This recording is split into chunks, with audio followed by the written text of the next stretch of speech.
je pense, en 2024, il est possible de bien vivre en mangeant carnivore. Mon ventre a été tout plat, il a dégonflé, plus de troubles digestifs du tout, stabilité dans mon énergie et dans ma façon de penser et dans mes humeurs, mais également une meilleure stabilité dans la glycémie. Est-ce que je pense que le carnivore est optimal pour tous les humains? Franchement, non. Bienvenue dans ce nouvel épisode du Jack's Team Podcast. Aujourd'hui, je vous parle de mon expérience avec l'alimentation carnivore, mais pas seulement de mon expérience personnelle, aussi de beaucoup de recherches que j'ai pu faire. Et on va discuter de si c'est effectivement ou non l'alimentation optimale pour les humains, quels vont être les avantages de cette façon de manger, peut-être certains inconvénients qui existent également. Et puis, je vais vous expliquer pour qui je pense que c'est vraiment un outil assez exceptionnel parce que j'en suis toujours convaincu. Avant de rentrer dans le vif du sujet, un petit disclaimer d'abord qui me semble extrêmement important. Le premier, c'est qu'aujourd'hui, je suis omnivore. Un an après avoir terminé mon expérience avec le carnivore et après avoir fait énormément de recherches, je suis aujourd'hui omnivore. Et quand je dis je suis, c'est pas parce que c'est mon identité, c'est parce que c'est ma façon de manger, mais aussi parce que je pense sincèrement que la façon de manger omnivore peut être plus simple, plus pratique pour certaines choses dont je vous parlerai un petit peu plus tard dans la vidéo. Un deuxième disclaimer qui est capital, c'est que dans cette vidéo, je vais parler de santé humaine. Je ne vais pas parler d'éthique, je ne vais pas parler d'environnement, je ne vais pas parler de choix émotionnels. Je vais chercher au maximum à discuter d'une approche de santé et de bien-être. Et oui, d'émotions par rapport à ce que nous, les humains, allons vivre, mais pas d'émotions concernant la vie des animaux, concernant la vie des plantes. Ça ne va pas être ça le sujet aujourd'hui. Je voulais être très clair là-dessus. Si maintenant vous voulez en parler dans les commentaires, c'est OK pour moi à partir du moment où c'est fait avec respect. Mais la première démarche ici, elle est de parler de la santé des humains et notamment de la santé intestinale des humains. Je vais y revenir. Maintenant, je vous dis qu'en 2024, je mange omnivore, à savoir des produits animaux et des produits végétaux, mais j'ai ressenti des vrais bénéfices à manger carnivore pendant 40 jours quand je l'ai fait en 2023. Le premier bénéfice que j'ai ressenti qui a été assez spectaculaire, ça a été une amélioration de ma digestion. Pendant 40 jours, je me suis focalisé sur les produits animaux avec plus ou moins de produits laitiers. Ça, j'en reparlerai un petit peu plus tard. Mais au départ, il n'y en avait pas ou très peu dans mon alimentation carnivore. Je mangeais principalement de la viande, du poisson, particulièrement du maquereau, aussi de l'huile de foie de morue parce que j'avais choisi de me passer de tous les compléments alimentaires et je savais que j'avais besoin de vitamine D. L'huile de foie de morue est un des seuls moyens de l'obtenir. Alors, je parle de l'huile, mais je mangeais aussi des petites boîtes de foie de morue.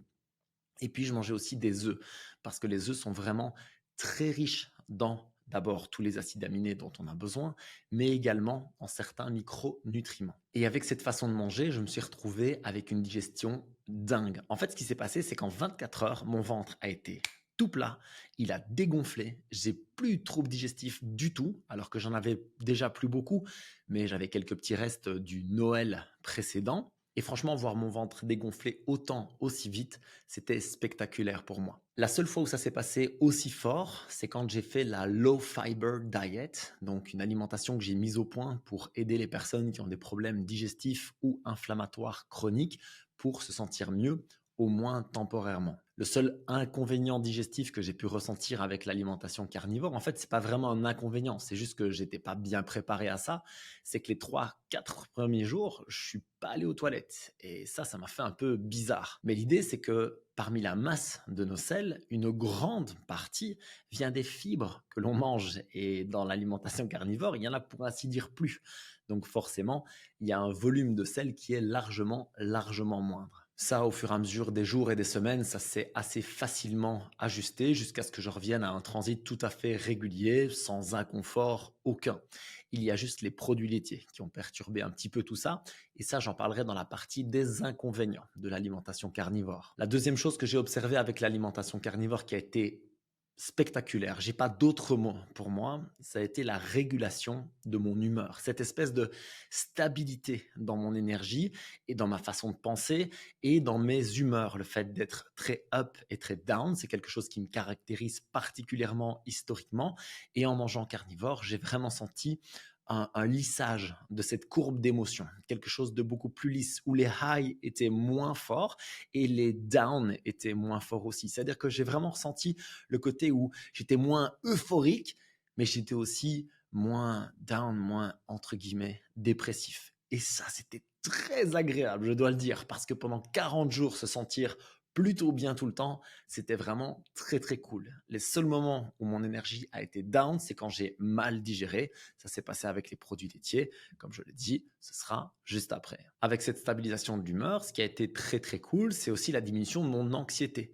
J'ai beaucoup moins eu ce truc de me sentir submergé, d'avoir cette crainte de l'avenir, de ne pas réussir à tout faire, d'avoir trop de choses à faire. Ça a été vraiment régulé par l'alimentation carnivore et ça, je dois dire que j'ai beaucoup apprécié. C'est quelque chose qu'on va voir aussi avec le cétogène parce qu'en fait, je pense qu'il y a d'une part avec le carnivore une vraie diminution de l'inflammation et des troubles digestifs, ce qui va diminuer l'anxiété, mais également une meilleure stabilité dans la glycémie, ça veut dire le taux de sucre dans le sang. Et on sait que ça joue énormément sur les humeurs, sur l'anxiété. Donc que vous décidiez de manger carnivore ou pas, dans tous les cas, lisser votre courbe de glycémie peut vous aider beaucoup si vous êtes sujet plutôt aux mood swings, aux variations d'humeur ou encore aux variations de glycémie et parfois du coup de l'énergie qui va avec. Une autre courbe qui a été totalement lissée avec cette façon de manger, ça a été celle de mon appétit. C'était vraiment impressionnant en fait de finir un repas et puis de pouvoir attendre 2 heures, 3 heures, 4 heures, 6 heures sans avoir vraiment faim. D'ailleurs, j'ai fait une erreur à ce niveau-là, c'est qu'il m'est arrivé de manger trop souvent. En fait, en carnivore, il y a vraiment deux manières de s'alimenter qui ressortent très fort. C'est soit un ou parfois deux repas sur la journée, où je vais en fait amener suffisamment de protéines et de graisses. Et puisque je vais être dans la cétose, en fait, je vais avoir vraiment cette énergie diffuse, cette capacité à jeûner très longtemps. Et puis, on sait aussi que la viande particulièrement prend très longtemps à être digérée. Donc, je vais avoir un apport en acides aminés et en graisses qui va être très long. Et ça va vraiment réguler mon appétit. Ça, c'est une première façon de manger. Mais pour les gens qui ont du mal avec ce gros repas ou ces gros repas, on peut aussi diviser en plutôt 3 ou 4 plus petites portions. Moi, l'erreur que j'ai faite, c'est que j'ai ce lien qui est un peu émotionnel avec la nourriture, qui est d'ailleurs vraiment modéré depuis que j'ai fait le jeûne de 3 jours. Mais à l'époque, ça me semblait difficile d'arrêter de manger pendant si longtemps, en fait. C'est-à-dire que si je mangeais à midi, me dire waouh, je vais attendre 19 heures pour manger, c'était quelque chose qui était vraiment difficile dans ma tête. Et je me suis rendu compte que parfois, je mangeais un peu par habitude, par envie, par ce côté de ouais, mais je peux pas rester si longtemps sans manger quand même. Alors bon, maintenant que j'ai arrêté de manger pendant 3 jours, je peux vous dire, ça me ferait beaucoup moins peur si je recommençais. Mais clairement, à l'époque, c'est une erreur que j'ai faite parce que quand je mange, disons à midi, un steak haché de 200 grammes avec 3 œufs, ce qui est pas incroyable hein, quand tu manges en carnivore, c'est vraiment pas grand-chose, et que vers 15-16 heures, je remange, je sais pas moi, du bouillon et 2 boîtes de maquereaux, mais clairement, j'ai pas du tout fini de digérer le repas de midi. Et en plus, là, à 16 heures, je vais quoi? Je vais remanger le soir à 19-20 heures. Et là, je vais partir sur une grosse pièce de bœuf avec du beurre. Franchement, c'était pas un bon calcul. À refaire, soit j'aurais fait 4 petits repas pour avoir cette facilité à manger plus léger et à être moins en digestion, soit j'aurais fait 2 repas, je pense un vers 9-10 heures du matin et un vers 18-19 heures, et ça aurait été largement suffisant. Donc cette alimentation carnivore, elle a vraiment cet avantage de réguler l'appétit et en fait la satiété. Ça veut dire que ça nous remplit vraiment. On se sent rempli mais nourri aussi. C'est-à-dire que je ne dis pas j'ai besoin de manger en fait. J'ai vraiment ce sentiment d'avoir suffisamment, d'être nourri, notamment avec le bœuf. Je dois dire que la viande de bœuf, chez moi en tout cas, avait vraiment ce côté rassasiant pour longtemps. C'était très impressionnant avec un bon bœuf haché ou une bonne entrecôte, avec un peu de bon sel. J'étais calé pour des heures et des heures, c'était assez incroyable. Maintenant, le dernier bénéfice que j'ai observé, et celui-là, je pense qu'il est très personnel, c'est que j'ai vraiment senti mes muscles, comme on dit, pleins. C'est-à-dire qu'en musculation, on dit qu'on a les muscles pleins, quoi. Ils sont bien gonflés, pleins de glycogène et qu'ils ont vraiment toute leur recharge, toute leur récupération. Et en carnivore, après une dizaine de jours, j'étais en train de faire des tractions à la salle et je me sentais fort, je me sentais que j'avais les muscles costauds et je me dis waouh, Ça, c'est quand même très agréable. D'ailleurs, il y a même Nat qui bosse ici avec moi et qui est nutrithérapeute, qui m'aide aussi avec les coachings, les programmes en nutrition, etc., qui me dit, franchement, on dirait que tu as pris 3 kilos de muscle, quoi. Je dis, ouais, mais en 10 jours, c'est impossible. À mon avis, ce qui se passe, c'est que j'ai vraiment fait une grosse recharge en acides aminés. J'ai vraiment apporté toutes les protéines qu'il me fallait. Parce qu'après cet effet-là, après 10-15 jours, je dirais qu'il s'est estompé. J'ai pas continué à avoir l'impression de grossir pendant 40 jours. Mais c'est vrai que les 10-15 premiers, j'ai vraiment, je me suis senti waouh.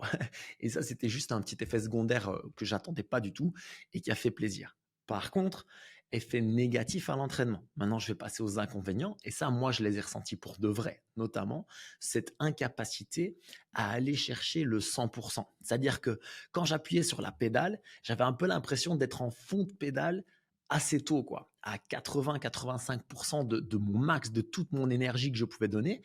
Bah, j'arrivais pas à aller chercher les derniers pourcents. Et là, il est très clair que les glucides, ça aide beaucoup pour ça. Le fait d'avoir du sucre dans son alimentation, ça aide beaucoup pour ça, pour la très haute intensité sportive. Mais il y a un gros bémol à ce que je suis en train de dire. C'est que je ne l'ai fait que 40 jours. Et la plupart des gens qui font le cétogène et encore plus le carnivore expliquent que ça peut prendre beaucoup plus longtemps pour retrouver des vraies performances sportives.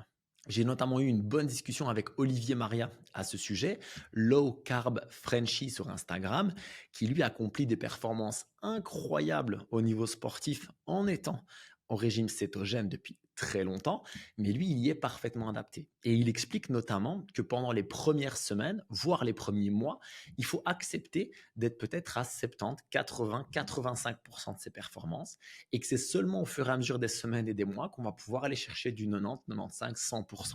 Ça va prendre du temps. Et ça, clairement, en 40 jours, c'était pas suffisant. J'en ai bien conscience. Donc, cette limitation dans mon explosivité, dans ma puissance pure et dure, je pense qu'elle était due au fait que je n'ai fait que 40 jours d'alimentation carnivore par rapport à si j'avais fait 6 mois, par exemple, de cétogène et puis du carnivore ou simplement du carnivore pendant 6 mois. Les contre-exemples évidents à ça, ce sont deux piliers de l'alimentation carnivore au niveau anglophone, à savoir Shawn Baker et le docteur Anthony Chaffee, que j'ai eu la chance d'interviewer sur ma chaîne. Je vous en reparlerai à la fin de la vidéo. C'est que ces deux personnes-là sont sportives, genre le docteur Chaffee, il a été professionnel de rugby en mangeant carnivore. Et le docteur Shawn Baker, c'est quelqu'un qui fait des records du monde sur 500 mètres hammer. Donc 500 mètres hammer, pour ceux qui ne savent pas, en record du monde, ça va tourner entre une 15 et une 25 selon un peu les catégories, etc. Le mec fait des records du monde de ce temps-là. Donc, c'est quelque chose de très fort, justement, où il faut aller chercher les 100% et en plus les tenir un petit peu longtemps. Donc, c'est vraiment très puissant et eux sont parfaitement adaptés à ça et y arrivent. Donc, c'était pour bien expliquer qu'il y avait des contre-exemples à ma propre expérience. Ensuite, il ne faut pas se leurrer, il y a un inconvénient réel à l'alimentation carnivore, c'est la vie sociale. Il faut accepter de se dire qu'on va peut-être amener son propre repas quand on va être invité chez des gens. Il faut accepter de se dire qu'on va barrer de la carte certains restaurants parce qu'on n'y trouvera juste pas ce qu'il nous faut. Et c'est là que nous, on s'est plutôt bien organisé, en fait, parce qu'on a fait que 2 restaurants pendant ces 40 jours. Le premier, c'était un asiatique dans lequel j'ai mangé du canard sans rien d'autre. Et l'autre, c'était un restaurant à burger où j'ai mangé des steaks hachés avec du fromage de brebis et du bacon. Et franchement, c'était super bon, c'était très gourmand, ça me faisait très plaisir. Mais on ne peut pas trouver ça partout très facilement. Et puis, clairement aussi, pendant ces 40 jours-là, je ne les ai pas choisis au hasard. C'était une période de l'année où je savais que je ne serais pas invité chez des gens. Et ça, c'était quand même plutôt cool aussi, parce que devoir refuser le repas ou amener le sien, ce n'est pas toujours très confortable. Un autre truc qui est quand même un inconvénient de l'alimentation carnivore, c'est la fameuse variété des goûts. Alors moi, j'essaye au maximum de varier avec de l'agneau, du bœuf, puis de l'entrecôte, du steak haché, puis des œufs et puis du poisson. Et donc, je variais pas mal. Maintenant, à refaire, je pense que j'aurais intégré plus de crustacés et peut-être un peu moins de viande, par exemple de poulet qui ne me réussissait pas du tout, avec laquelle je me sentais pas en plus vraiment nourri, ça me restait un peu sur l'estomac, franchement c'était pas ouf. À refaire, j'aurais mangé très principalement du bœuf parce que ça clairement, je sentais la différence en termes d'énergie, en termes de digestion, en termes de ce sentiment d'être nourri. J'aurais gardé les œufs qui me réussissaient très bien. Et clairement, les poissons, j'en aurais mis un peu plus. J'aurais gardé le maquereau, mais j'aurais aussi pas hésité à mettre un peu de poisson blanc, à mettre des crustacés, j'adore ça. Et clairement, je pense que ça aurait été un bon équilibre dans mon alimentation. Bon, malgré tout, on tourne un peu vite en rond quand même si on a l'habitude de manger des fruits, des légumes, pourquoi pas de temps en temps des céréales, etc. C'est vrai qu'on tourne un peu en rond avec le carnivore. Maintenant, ça, je pense que c'est limité par le fait de manger des choses qui nous plaisent et qui nous nourrissent vraiment. Franchement, il y a ce côté aussi avec le carnivore où quand je finissais, je sais pas, une bonne entrecôte et ou du haché de bœuf de vraie bonne qualité avec un petit peu de beurre et un bon sel, franchement, j'avais ce côté à me dire: «Waouh, je sens que j'ai fait du bien à mon corps, en fait. Je sens que je lui ai donné vraiment ce qu'il lui fallait» et ça, c'était quelque chose quand même d'assez puissant qui, du coup, limitait un peu ce côté: «J'ai envie de varier les goûts» parce que je sens que je fais quelque chose de bon pour moi et donc ça peut me suffire. En tout cas, un temps. Je ne l'ai pas fait pendant 2 ans non plus, mais ça, c'est vrai que ça pouvait un peu se contrecarrer et puis, j'ai voulu varier les goûts aussi avec les produits laitiers. Et là, je pense que j'ai fait une erreur. Et donc, c'est le dernier inconvénient dont je voulais vous parler parce qu'il est vraiment inhérent à moi-même et que surtout, j'ai envie de vous en parler pour que vous ne fassiez pas la même erreur que ce soit dans une alimentation carnivore, cétogène, peu importe. C'est que par rapport aux produits laitiers, je pense que je les ai mal choisis et je pense que j'en ai mis trop. En fait, historiquement, je digère très bien les produits laitiers quand je suis enfant, quand je suis ado, etc. Mais depuis mon accident où je prends des antibiotiques qui m'explosent le ventre et que je fais ce fameux syndrome de l'intestin irritable, entre guillemets, eh bien, je me retrouve avec des difficultés à passer les produits laitiers. Genre là, si vous voulez me mettre le ventre en travaux, vous me faites boire un verre de lait de vache, rien que de l'imaginer, mon ventre me dit s'il te plaît, franchement, fous-moi la paix avec ça.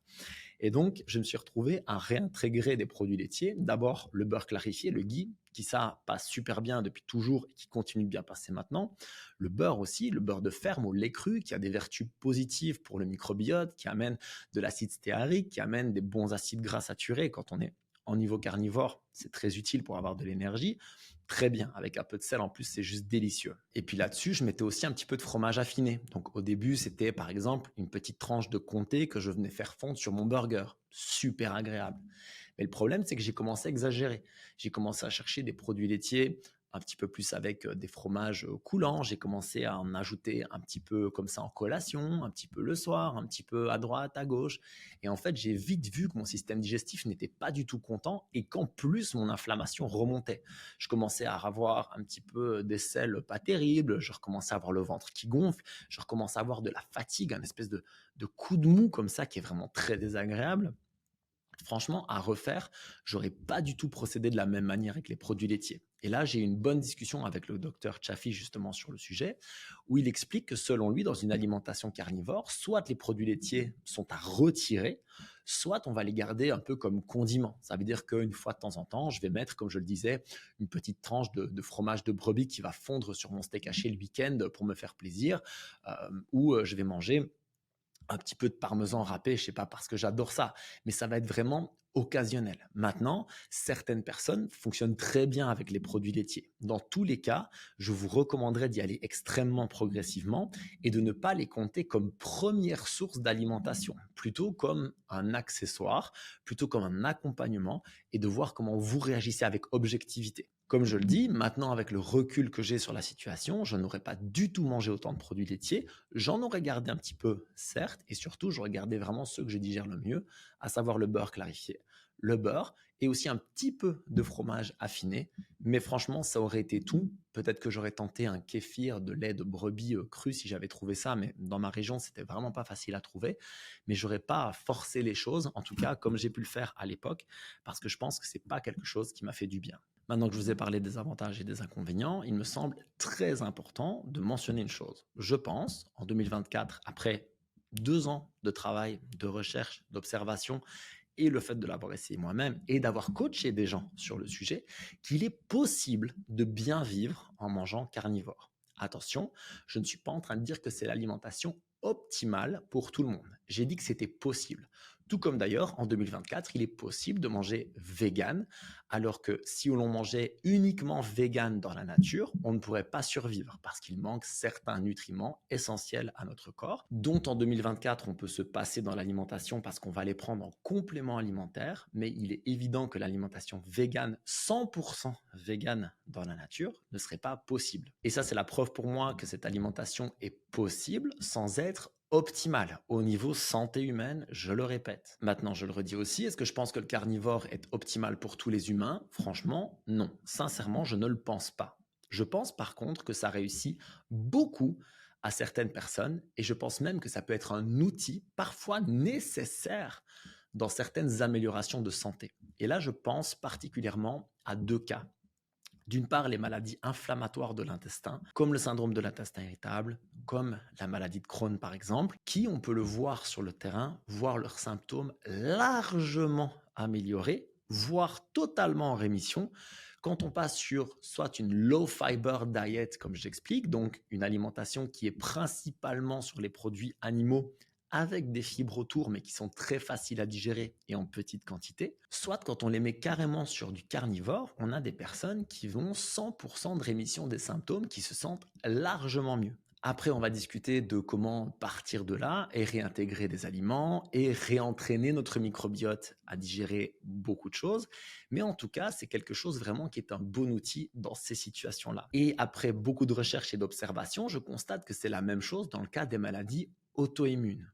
Pareil, ce ne sera peut-être pas nécessaire de passer 100% au carnivore, mais on peut constater que quand on se tourne principalement vers la viande de bœuf, quand on diminue les fibres, quand on évite bien sûr toutes les protéines inflammatoires contenues dans les céréales, dans les graines, les légumineuses, les oléagineux, etc., on voit que les symptômes de maladies auto-immunes vont mieux. Maintenant, ceci, ce n'est pas une consultation médicale. Ici, je vous parle juste de moi qui ai fait quelques recherches, qui est testé et qui est coaché des gens qui sont dans ces cas-là, avec des problèmes d'intestin, avec des problèmes de maladies immunitaires. Ça ne vaut que pour ma propre expérience. C'est très loin d'être un avis médical. Ici, je vous parle juste de ce que moi, j'ai pu vivre et observer sur le terrain. Alors maintenant, si vous retrouvez dans ces cas de personnes qui ont l'inflammation au niveau des intestins, de ces personnes qui ont une maladie auto-immune ou que simplement vous voulez essayer une approche carnivore, pour moi, il y a vraiment deux manières de faire. On va imaginer que là, j'ai les mains très larges, loin l'une de l'autre, et que cet ensemble énorme, c'est tous les aliments qui conviennent aux humains sur toute la planète. Donc, le régime végétal, le régime animal et un peu tout mélangé. Il est clair qu'en fonction de ma situation, je vais vouloir diminuer ce panel d'aliments. J'ai deux manières de le faire. Soit je vais couper les extrémités, donc tout ce qui fait beaucoup de mal à beaucoup de gens, et puis je vais réduire petit à petit comme une espèce d'entonnoir. Soit ce que je vais faire, c'est que je vais directement partir du centre et juste garder très peu d'aliments d'un coup, par exemple passer au carnivore immédiatement, et puis réélargir dans l'autre sens. Là, c'est un peu à moi de voir ce que je veux faire. Dans tous les cas, il est capital de se séparer le plus vite possible et le plus sérieusement possible des céréales, des légumineuses, des graines, des oléagineux, donc les amandes, etc. Bon, les produits ultra transformés, je vous passe le discours, je pense que vous avez compris que ça craint. Et puis, en fonction de vous, de votre sensibilité, il faudra aussi peut-être retirer certains légumes feuilles, certaines courges, certains fruits. Ça va être vraiment dépendant de votre situation. Et cette observation-là, elle va nous servir aussi dans l'autre sens. Je m'explique. Imaginons que je décide de suivre une alimentation carnivore ou principalement sur les produits animaux pour me nourrir et que ça va mieux et que c'est cool, mais qu'à un moment donné, pour les raisons que j'ai citées au préalable, par exemple ma vie sociale, par exemple le confort en couple, en famille ou autre, j'ai envie de réélargir mon panel d'alimentation. Comment est-ce que je vais procéder? La première chose à faire, c'est de retester les aliments un par un, éventuellement par deux, mais pas plus. Parce que l'erreur, c'est, je mange par exemple carnivore, ça me va super bien, et d'un coup, je réintroduis des fruits, des légumes, du riz et un peu de pain. Et là, c'est reparti. Comment est-ce que je peux savoir ce que mon système immunitaire et ce que mon système digestif n'aiment pas? C'est impossible. Alors que si je pars de cette base qui me convient bien et que là-dessus je viens réintroduire par exemple juste le riz blanc, je peux observer comment je réagis. Est-ce que mon corps fonctionne bien? Est-ce que ma digestion fonctionne bien? Est-ce que mon énergie est bonne? Est-ce que mes symptômes vont bien? Là, on va utiliser la fonction d'observation qui est capitale pour cette vidéo, qui est capitale pour votre santé, qui est capitale pour votre évolution. La fonction d'observation, c'est je prends ma propre observation de moi-même. Comment est-ce que je me sens? Comment est-ce que je digère? Comment est-ce que je dors? Comment est-ce que mon ventre va? Comment est-ce que mon humeur fonctionne? Comment est-ce que j'ai de l'énergie toute la journée? J'observe tout ça avec le plus d'objectivité possible. Parallèlement à ça, je peux avoir une observation extérieure. Par exemple, ce que je vous recommande vivement, c'est de faire une prise de sang au début et puis pendant les premiers mois, toutes les 4 à 6 semaines pour avoir un suivi réel et pouvoir avoir une observation un peu objectivable de l'extérieur. Si tous vos marqueurs sanguins sont plutôt corrects, mais qu'à côté de ça, vous vous sentez hyper bien, bah, on est dans le bon. Si vous vous sentez un peu mieux, mais que tous vos marqueurs sanguins s'améliorent largement, bah, let's go. Bref, une fois que vous avez pu trouver ce qui vous convient à vous, on va réintroduire tout doucement et on va garder ce système d'observation très, très alerte. Le but, c'est de pouvoir dézoomer sur ma situation et dire, OK, là, par exemple, j'ai réintroduit le riz, ça s'est bien passé. J'ai réintroduit les carottes cuites, ça s'est bien passé. Ok, j'ai essayé les kiwis. Ouais, non, les kiwis, je vois bien, là, c'est un peu trop, ça fonctionne pas. J'ai par exemple mon acné qui revient, j'en sais rien. Ok, je retire les kiwis, je reviens à cette alimentation qui me convient super bien, je pars de là, et puis je réessaye autre chose. Je dis, ok, bah, les kiwis ça marche pas, je vais essayer les bananes mûres par exemple. Bon, je vous prends cet exemple, vous avez compris l'idée. Le truc, c'est de vous souvenir de ces aliments qui, historiquement, ne semblent pas vous poser vraiment de problème. Si vous dites, ok, objectivement, j'ai pas le souvenir d'avoir vraiment mal digéré une banane. Bah ok, je vais réessayer la banane par exemple. Ok, moi l'avocat, par exemple, j'ai toujours bien digéré l'avocat. Maintenant, quand je veux vraiment mettre mon système immunitaire et mon système digestif à zéro, vraiment faire un reset, les laisser parfaitement tranquilles, j'intègre pas d'avocat. Mais je sais que ça fait partie des premières choses que je peux réintégrer lorsque je veux diversifier mon alimentation. Et donc, on va fonctionner comme ça, petit à petit, un, puis deux, puis trois. Et on va voir ce qui fonctionne. Avec deux choses très importantes. La première, c'est qu'il faudra peut-être sacrifier des choses pour toujours. Enfin, pas peut-être. En fait, il faudra sacrifier des choses pour toujours. C'est une certitude. Vous allez, lors de votre réintroduction, observer qu'il y a des choses qui ne fonctionnent pas à ce moment-là. Je vous invite à les réessayer plus tard. Mais il y a des choses qui ne fonctionneront plus jamais. Par exemple, moi, le verre de lait, c'est mort. J'ai pas envie de réessayer parce qu'à chaque fois, ça me met en travers. J'ai déjà fait plusieurs fois et à chaque fois, ça ne fonctionne pas. Je parle pas d'un verre de lait entier, hein, je parle d'un petit peu de produit laitier au départ. Ça ne marche pas avec moi à partir du moment où il y a ce lactose, à partir du moment où c'est des produits UHT, ça ne fonctionne pas. Donc, j'arrête, je retire ça de mon alimentation. Je peux maintenant manger de temps en temps un morceau de pain et ça va. Mais si je m'enfile un plat de pâtes, je suis KO, ça va me fatiguer, je vais pas me sentir bien, je vais avoir le ventre qui gonfle, etc., etc. Ça vient aussi du fait qu'on est déshabitué à digérer les choses. Il faut être honnête par rapport à ça. C'est pour ça que je vous dis de réessayer plus tard, petit à petit. Et pour entraîner notre corps à digérer plus de choses, pour à la fois augmenter la diversité dans notre microbiote et diminuer l'inflammation, on peut intégrer des produits fermentés. Et je pense particulièrement à la choucroute. Pourquoi est-ce que je pense à la choucroute? Parce que le chou semble avoir des vertus digestives, notamment de par la présence de glutamine, qui peut aider à renforcer la santé de la paroi intestinale. Toutefois, on sait que le chou, c'est pas ouf à digérer quand on n'a pas l'habitude, quoi. Donc, le chou fermenté, la choucroute, c'est beaucoup plus facile à passer. Maintenant, la choucroute, les cornichons, le kimchi, le kéfir, tout ça, on va y aller très doucement. On va commencer avec une cuillère à café et on va laisser le système faire et on va voir comment ça évolue. Un jour, 2 jours plus tard, j'essaie une cuillère à soupe et je vois si ça fonctionne. L'erreur, c'est de dire ok, je mange carnivore avec du riz blanc et je sais pas moi, des courgettes cuites sans la peau et sans les pépins et ça me va bien. Et là-dessus, je vais mettre cornichons, kéfir, choucroute le même jour et advienne que pourra. Ça va certainement pas fonctionner. On va y aller tout petit à petit. On va permettre à nos bactéries de se réhabituer à ces fibres. On va permettre à nos bactéries de proliférer jusqu'à ce qu'elles soient capables de procéder de plus en plus de choses et donc à un moment donné de peut-être réintroduire certains aliments que vous voudriez réintroduire parce que ça vous arrange dans votre mode de vie ou simplement parce que vous adorez ça.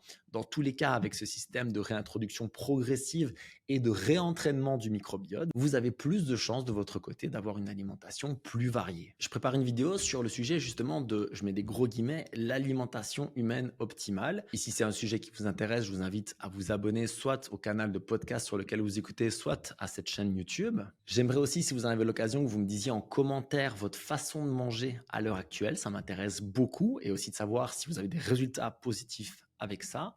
Et enfin, si vous voulez creuser ce sujet du carnivore, j'ai interviewé un neurochirurgien, le docteur Chafi. C'est le docteur dont je vous parlais plus tôt, qui a été professionnel de rugby en mangeant carnivore. Il a beaucoup de recul, il fait des conférences sur le sujet. Je le redis, je ne pense pas que ce soit l'idéal pour tout le monde, mais si vous vous intéressez à cette alimentation, l'interview avec lui est une vraie pépite parce qu'il donne plein de conseils très précieux. Sur YouTube, je vous mets la vidéo à l'écran. Si vous m'écoutez sur une plateforme de podcast, rendez-vous sur ma chaîne YouTube pour cet extrait très intéressant. et je vous souhaite à tous une très belle santé, pleine d'énergie, quelle que soit la façon de manger que vous choisissez. Peace.